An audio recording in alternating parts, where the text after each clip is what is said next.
So we move on to begin with our session. Ladies and gentlemen, our first session for the summit, Mindmine Summit 2013, is titled Mindmine Exchange, the Aadhaar project. It is India's game changer and the country's jumping board to social and financial inclusion. When completed, the project will give each and every Indian a unique identity that would be impossible to duplicate and manipulate. And we have none other than Mr. Nandan Nilekani, very much present here, the chairman of the Unique Identification Authority of India. Can we have a loud round of applause for Mr. Nandan Nilekani? Thank you. Mr. Nilekani, the formidable force behind the mega project, the Aadhaar initiative.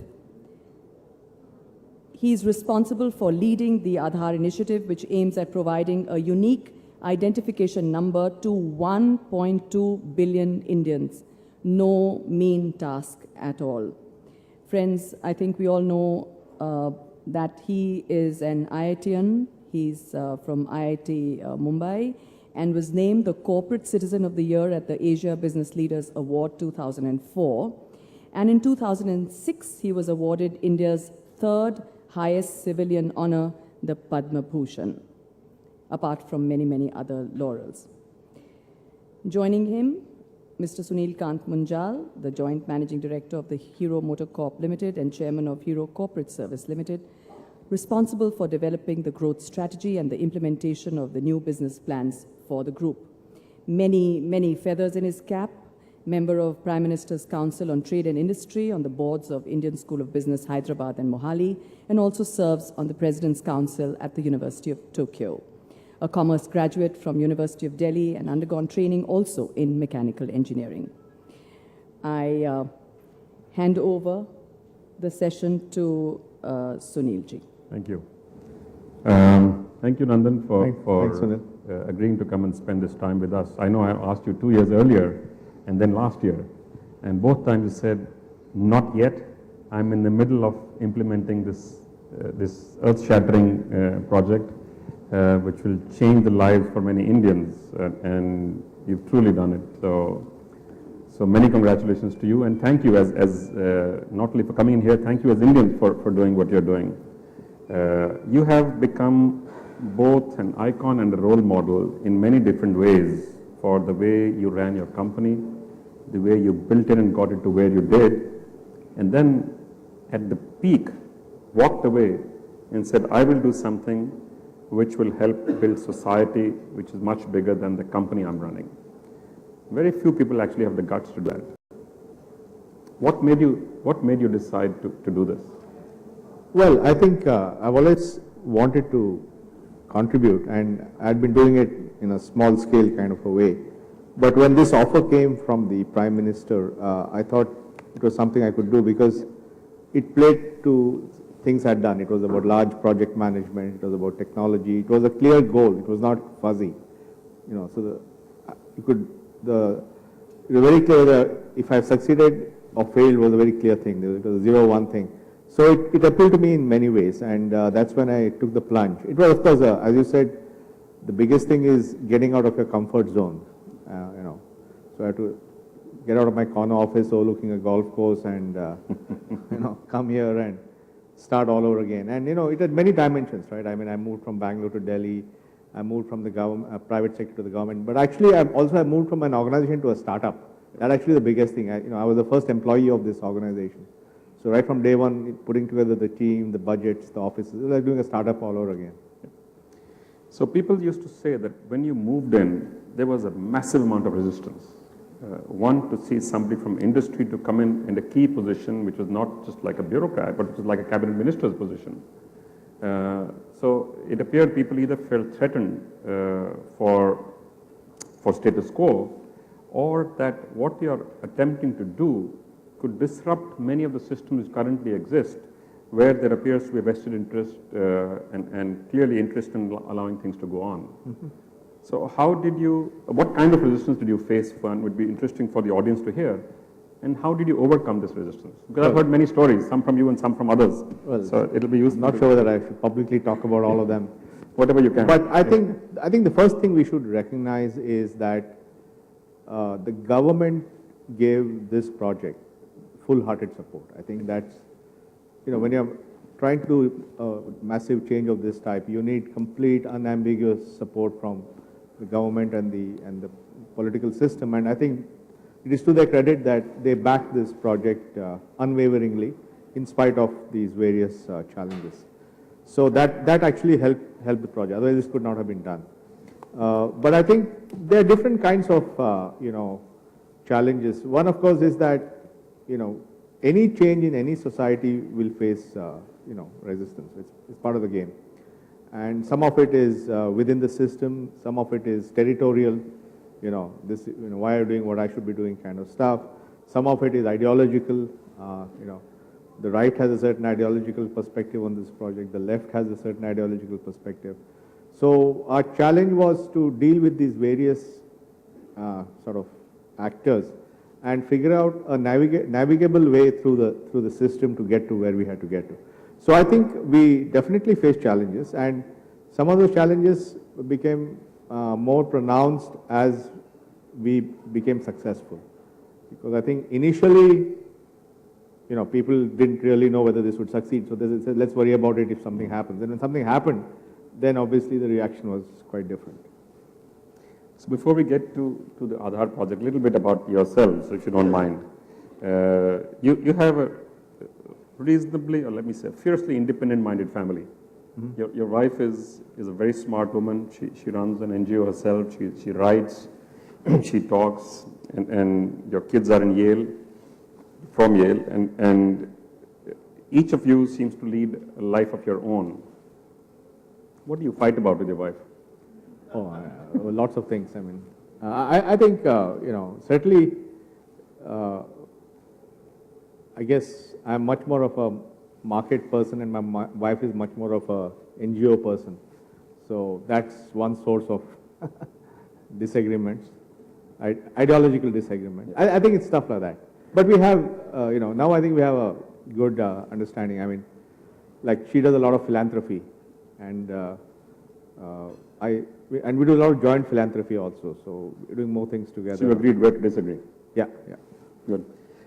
She runs this organization which works on water, especially for the water stop, Argyam.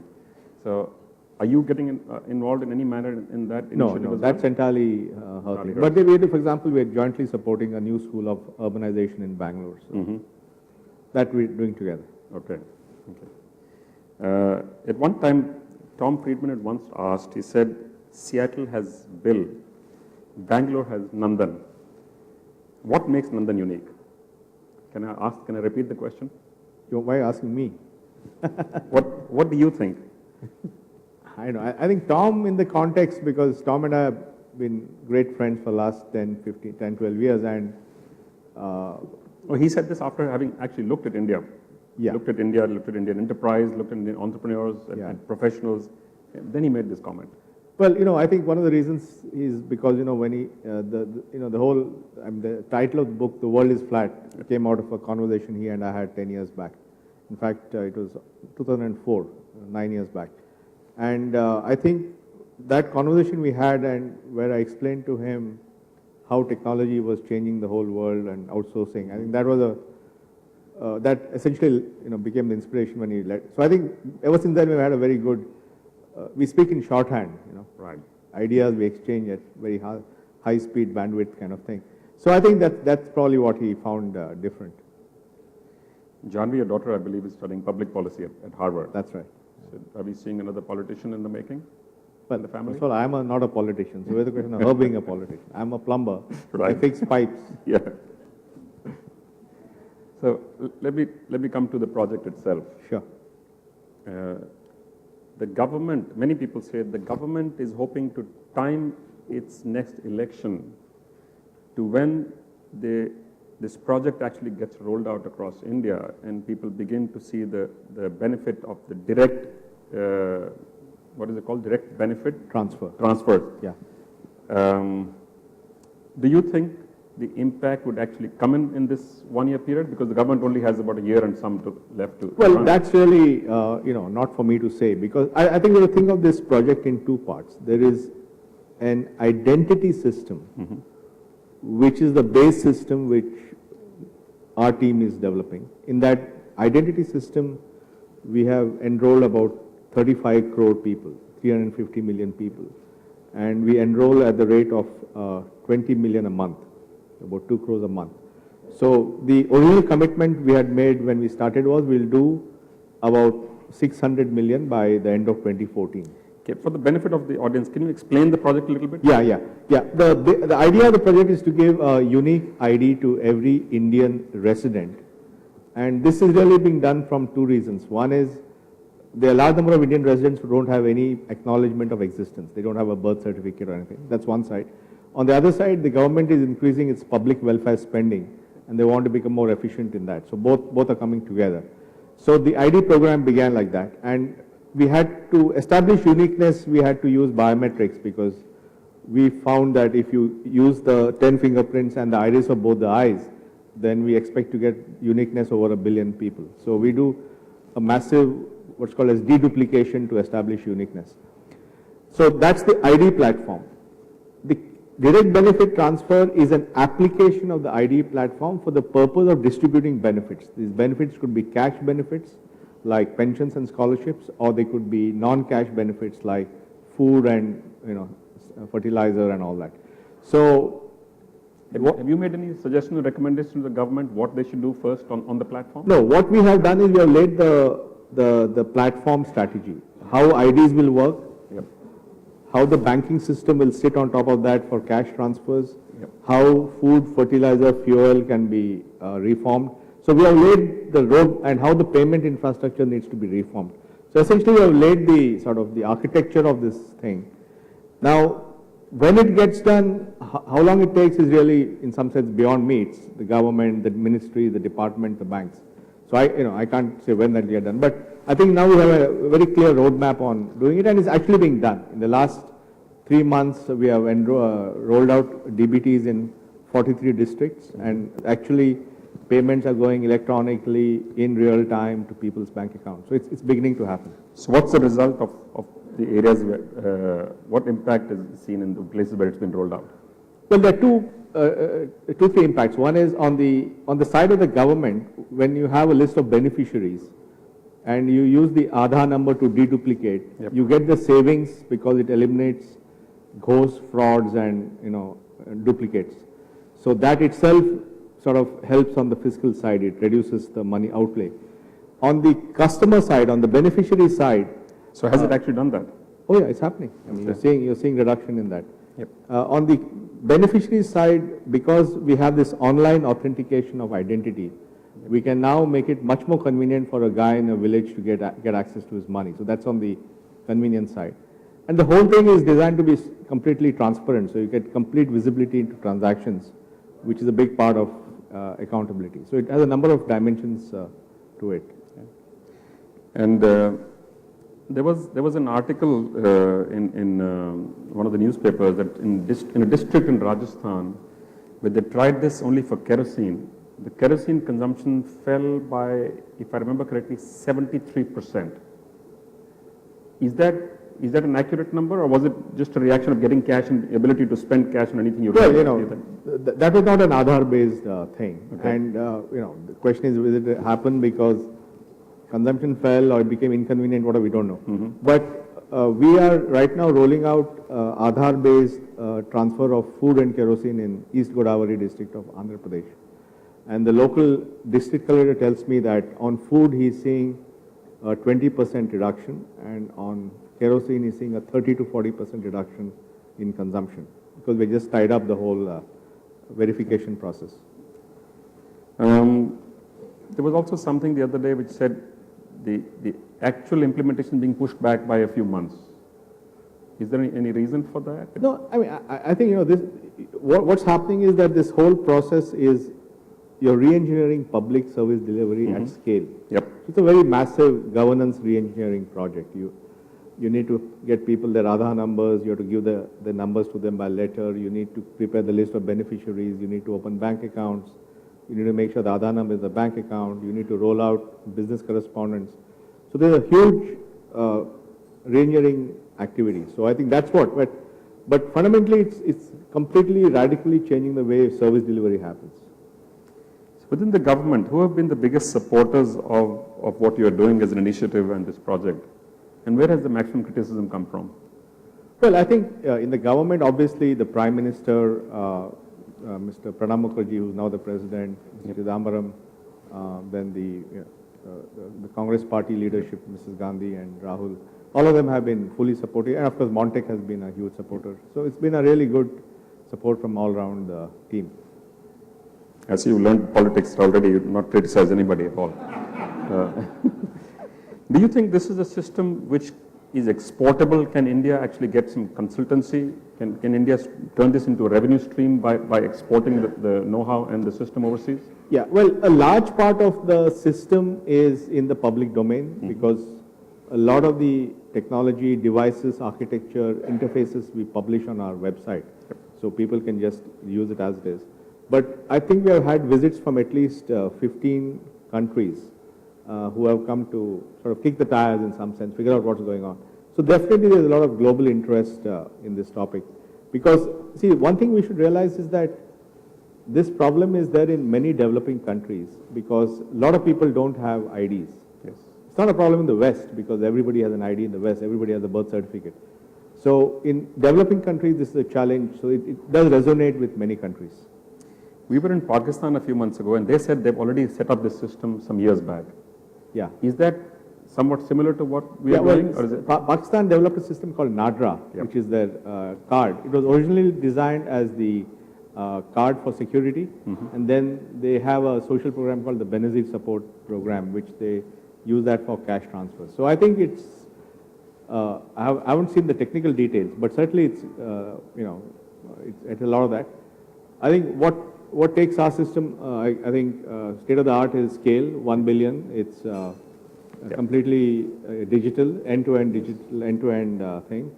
And it's an open architecture which allows more apps to be built on it. Now, one of the surprises people got when they started getting rolled out was that there's no actual real Aadhaar card.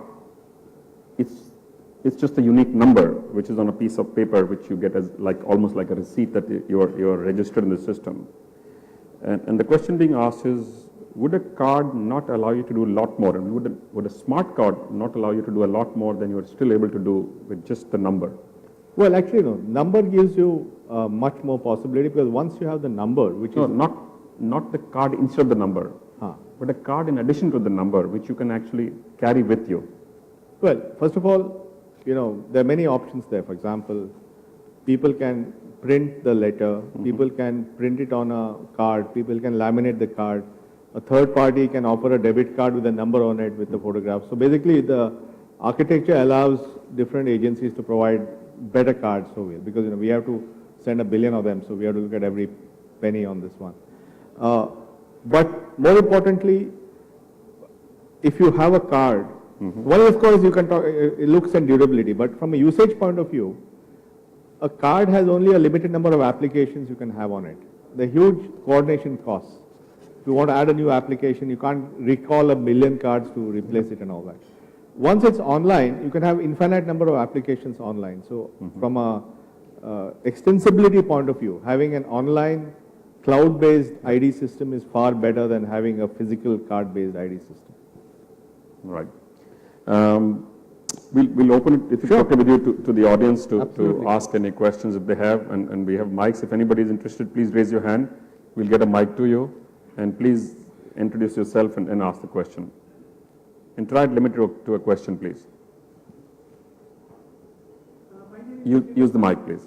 Thanks a lot. Thank you, Nandan. The first phase of the cards which were issued have been shelled out. Is that correct? One. Secondly, the first phase of the cards which were got made has been shelled out. They are not available. They have not reached the consumers. One. Second phase has started. That is also, I can very simply put up is a big zero. Result is the person, the consumer on the street is at a loss. Can you just help us, please? Thanks a lot. Yeah, see, just to give you the numbers, we have enrolled about 340 million people, or 34 crores. We have issued numbers to 30 crores. So there are 40 million people who have enrolled but not issued. And we have sent out our letters to about 26 crore people. So yes, there is definitely a lag between the numbers issued and the letters reaching. So we are doing a number of things. One is, of course, we are accelerating the letters. Second is, we have launched something called an e-Aadhaar program, where somebody can print their own Aadhaar number. So we're doing a whole host of things to get the number into the hands of people.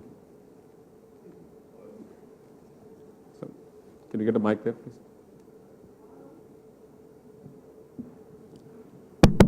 My name is Nikhil Kochar. There was an interesting article in the newspaper yesterday about an MLA who was driving a Fortuner and also was a beneficiary in a BPL, transfer system. So, have you found many instances of people misusing the system? Well, the ID system does not get into the eligibility of a person for a particular benefit. So what we provide is the basic ID, which is a proof of identity and a proof of address of a person. Now, the BPL list is a list which is taken by some department like the food, civil supplies or whatever, who then look at the population and decide who's eligible or ineligible. So the ID system doesn't get into the eligibility, because eligibility will vary for each program. It's like a rule of that domain. But what will happen is, once you do all this, you will definitely help in reducing the fraud. For example, if you find there's an ID system where the person has the ID on the BPL list, but he also has registered a car, then you know that there's something wrong. So tomorrow you'll have better tools to figure it out. But the eligibility of any program is done by that department. We only provide the ID layer. May I suggest 2 or 3 questions are asked together so they can be answered together in case they're similar? Yeah. I'm Dr. Sunil Gupta. I would like to take Mr. Munjal's question a bit ahead.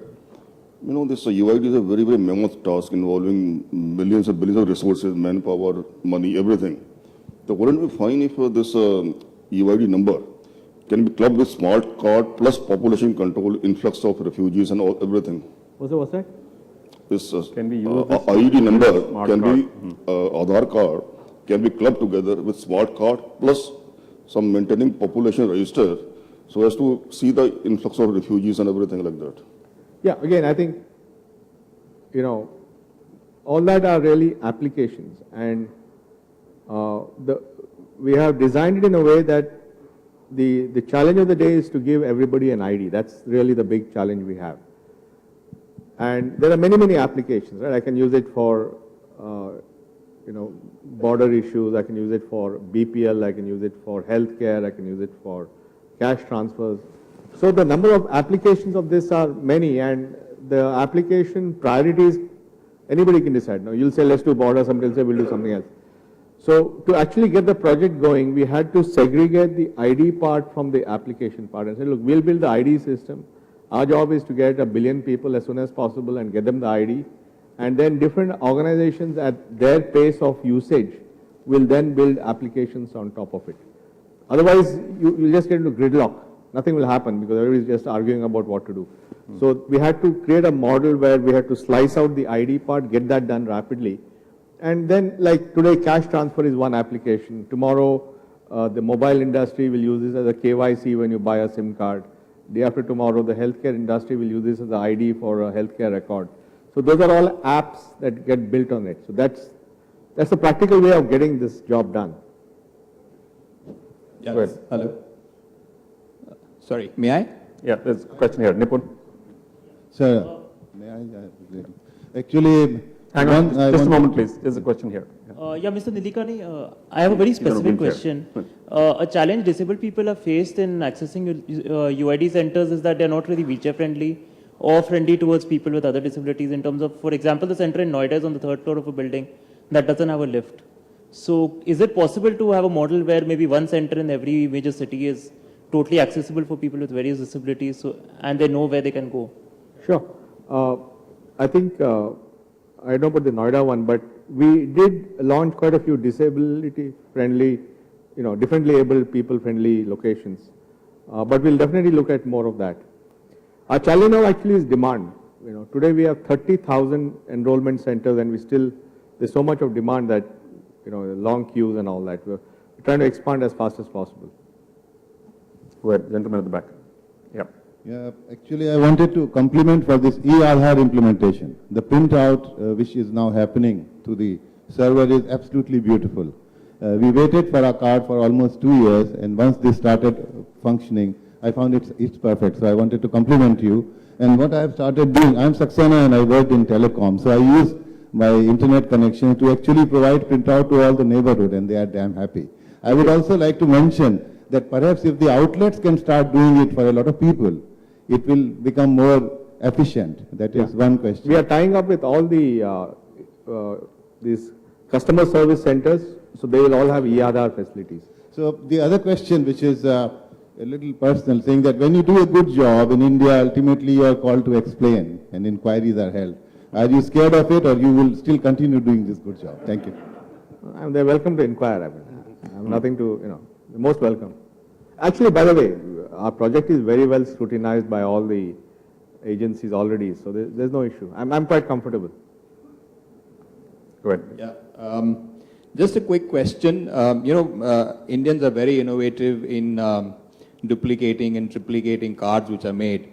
And I'm sure this is likely to happen with the Aadhaar card as well. I just heard you saying, talking about deduplication. Are you saying that if I was to register myself in 3 different names, the system will only throw out one such name because of the biometrics that is being done? Yeah, with an accuracy of 99.99%. Yes, please. Nandan, we are heading for election year next year. Is there a political insurance that you have sought to let the good work happen even after, suppose the same coalition doesn't come to power, there's a different set of political powers that are in place. So how do you ensure that it continues post-2014? Whom do you want me to ask this insurance from?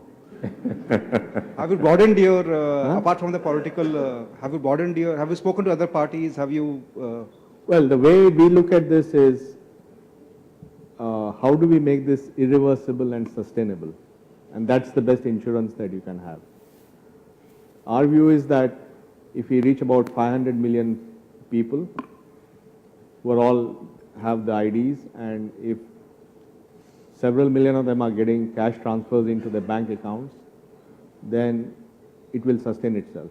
So that's the best way to protect against what you said. I think it's also about public infrastructure. I don't think it's seen as proprietary.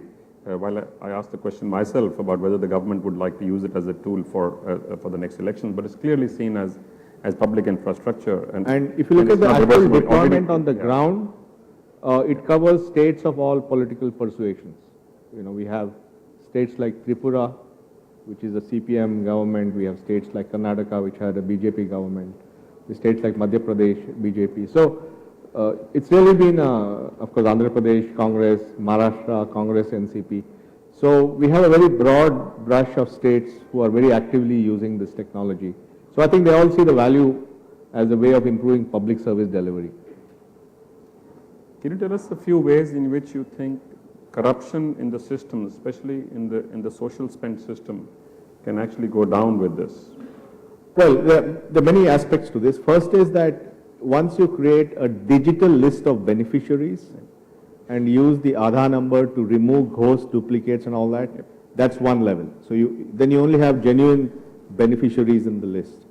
Then when you send the money to the Aadhaar number, which is what we do, that's the second level. It removes the fraud possibility of sending the money to somebody else's account.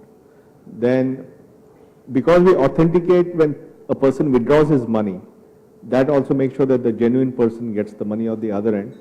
And then finally, because we create a choice-based infrastructure where I can go to any business correspondent to withdraw money, the bargaining power shifts from the service provider to the individual, and he's empowered to go anywhere. That reduces the harassment at the point of service delivery. And that's just some of the examples. The many, for example, in LPG, once we go to cash transfer in LPG, then all LPG cylinders will be sold at the market price. and then therefore there's less incentive to divert a cylinder. So there's a whole host of systemic things that will happen. Certainly make some of our hydrocarbon companies happier, I think. So. Yes, please, at the back. Yeah. Good morning, Nandan. My name is Chetan Tolia.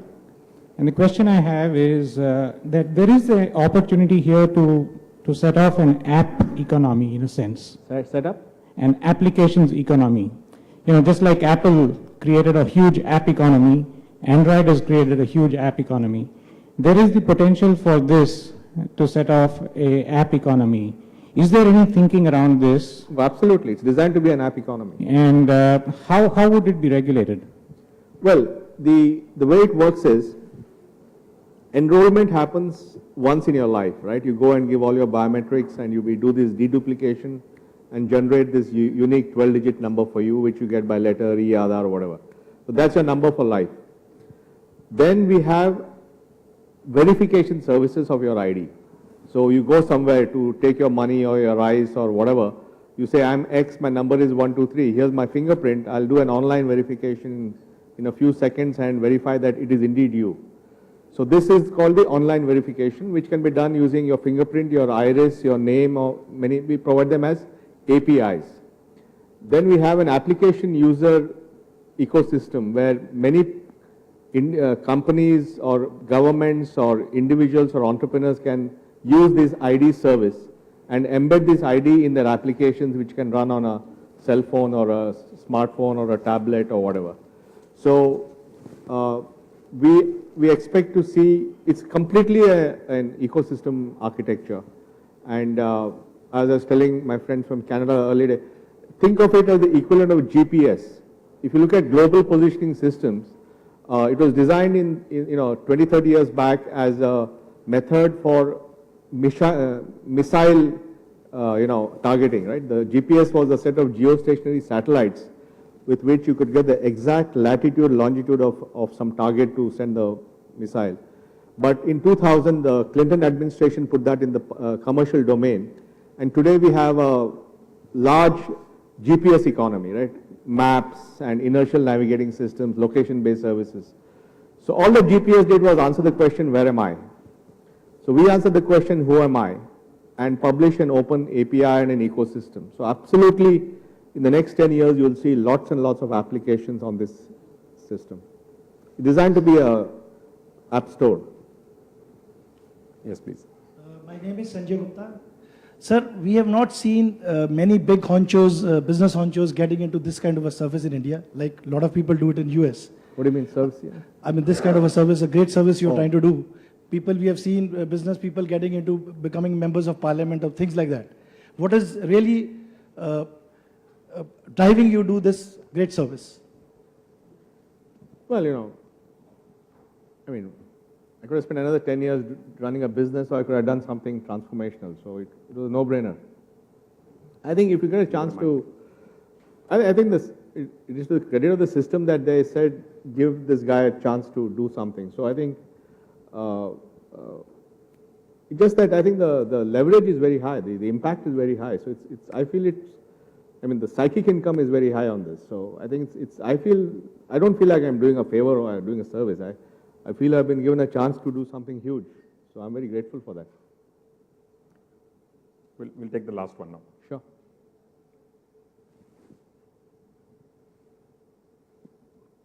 Morning, Nandan. My name is Himanshu. I just want to check, through this number, is it possible to check the credit rating of individual also? Because that is also going to become extremely important.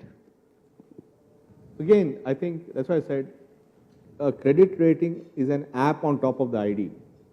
So if you're a credit rating agency, you will build an application which builds the credit rating using this ID as the identifier, such that when that guy goes to get the loan, you verify his ID, check the credit rating system, and you can give the loan. So it's an app. So we are talking, for example, now we have 4 credit rating agencies in the country, Experian and all these, or Sibyl and all these guys. So we're actively talking to them to build a credit rating system on top of the ID. I think it's important to understand that this is an ID infrastructure on which many people can build applications. It could be the banks for cash transfer, mobile companies, healthcare record companies, credit rating companies, oil companies, they'll all build apps on top of it. That's what Chetan was saying. It's an app economy that will happen. Thank you. Right. Nandan, one of the things which used to be said by, I'm trying to remember which year it was. We had this guy who used to run Bell Labs, which got renamed later on. He's an Indian guy. Arun Netrawali. Arun Netrawali. Arun said once, one of the changes which we will see in the world is, because of technological changes, is that the phone companies will no longer bill for phone calls. The cost of billing will become higher than the actual cost of running that service because of bandwidth getting easier available, higher, faster, etc. over time. So just as a closing, can you tell us, in your view, what is likely to happen to technology over the next 25 years and how it's going to change our lives? 25 years, no chance. It's very, I mean, you can't even predict 2 years, forget about 25. But I think... Take 5 years. No, because I'm saying 5 years. No, I think some things, what this audience can't. Yeah, can't some see things right that now. we can visualize, right? First is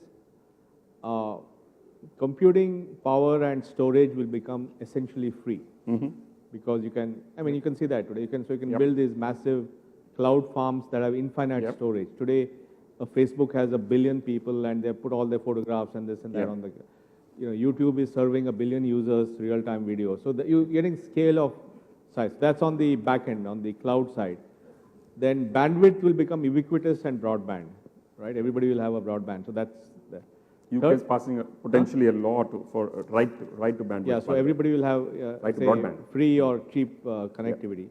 Then devices will fall in price. So you'll have very cheap smartphones, tablets, costing a few dollars, which can do very powerful things. They can do artificial intelligence, voice, touch, all that stuff. So suddenly you have a platform on which you can do all kinds of applications. So I think the way I see it is that this technology stuff will allow us to leapfrog on development. Like, let's take what we're doing. We are taking a few 100 million people from not having an ID to having a digital ID. So that's leapfrogging. So I think all this leapfrogging stuff can happen now. You've been smart. You only told us the next 3 or 4 years. The reason I asked 25 years, we want to hear what we cannot imagine today.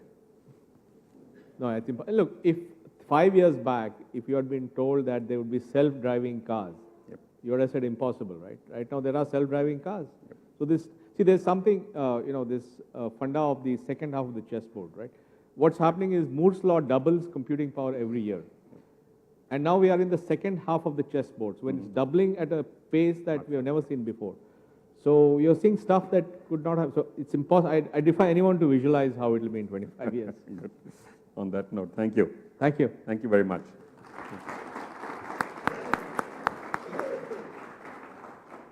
Thank you very much. It's really a matter of great honor to have Mr. Nandan Nilekani here. And to offer a memento to him, we have Professor Gerard George over here from the Imperial College, London. May I request you to offer this memento from the side of the hero family.